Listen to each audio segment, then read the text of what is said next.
We are almost ready to celebrate Purim. Purim begins on Thursday night, and we should hear the whole story of the Megillah the story of Esther read from a scroll, which we're going to do at the Jewish Center at 7:30 Thursday night. And then we will celebrate tomorrow on Friday with 4 things that we're going to celebrate Purim. We're going to hear the Megillah again on Friday during the day. We're going to give gifts of food, to friends. And then we're going to give charity, lots and lots of charity on Purim. And the last thing is we're going to have a festive meal. Here we're setting up for an incredible Purim in Morocco with lots of food, music, and listening to the Megillah with a presentation, a multimedia presentation, an AI presentation, to celebrate. There's so many messages of Purim.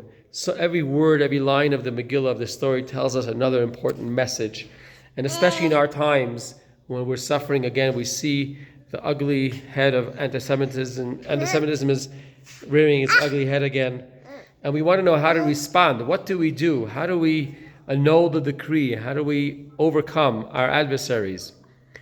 There's a beautiful teaching in the Megillah itself. When Mordechai finds out, the great Jewish sage and rabbi who finds out about this decree about Haman to annihilate the Jewish people, he wants to tell Esther, who is his cousin, who is the queen, to go and ask the king and plead for the lives of the Jewish people by the king. But before he does that, he runs out into the streets of Shushan, the capital of Persia. He runs out, tears his garments, puts on ash on his head, and puts on sackcloth, and cries and screams and wails, "Oh God, please help us." And when Esther finds out about it, she sends new garments, new clothes for him to come to the palace so that they could decide and discuss how to go about this issue. She doesn't even know what it's about. And he tells her, "There's no time to waste. Don't bother meeting with me. You yourself go to the king." And then she tells him, "I can't go to the king because the king has lost, I'm no longer found favor in the eyes of the king. The king doesn't like me anymore. Anybody who walks into the inner chambers of the king without being called, there's a death sentence. And I haven't been called to the king for 30 days, which means he's not in love with me anymore, and I'm afraid to approach him." And Mordechai says, "You have to go and plead on behalf of your people. And if you don't, you should know that your people, the Jewish people will be saved some other way, but you will miss the opportunity of helping them." And then when she hears that, she turns around to him and says, "Okay, in order to save the Jewish people, they will have to fast and pray for 3 days and 3 nights to overcome eating at the party of Achashverosh. I will also fast 3 days and 3 nights," says Esther, "and then I'm going to approach the king, and hopefully the king will annul the decree."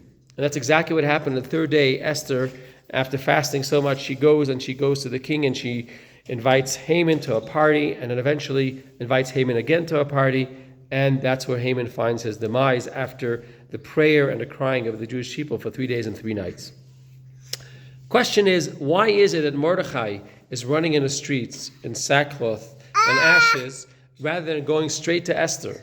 And why is it that Esther, who's supposed to go to the king, is fasting? She shouldn't be fasting. Her mission is to save the Jewish people by finding favor finding favor by the king. And why is she fasting, which will affect her beauty? And the answer is, as the Rebbe teaches us, an important lesson. When they were trying to annul the decree against the Jewish people, there's the main one who has the control, and that's the king above. That's Hashem himself, God himself, and that's really who they were pleading to, and only after that decree was annulled were they able to go to the king here below, to Achashverosh himself. And that's an important lesson for us. That sure, we have to work our way through different works, through natural channels in order to do the right thing. But most importantly, we have to go to higher authority with God's protection, through prayer, through charity, through good deeds, And that's how the decree is annulled. May God bless us to have a really redemptive and experience of Purim this year. It should be a happy Purim. Say happy Purim, Mendel. Happy Purim, and let's all celebrate together. Shabbat Shalom and happy Chag Sameach.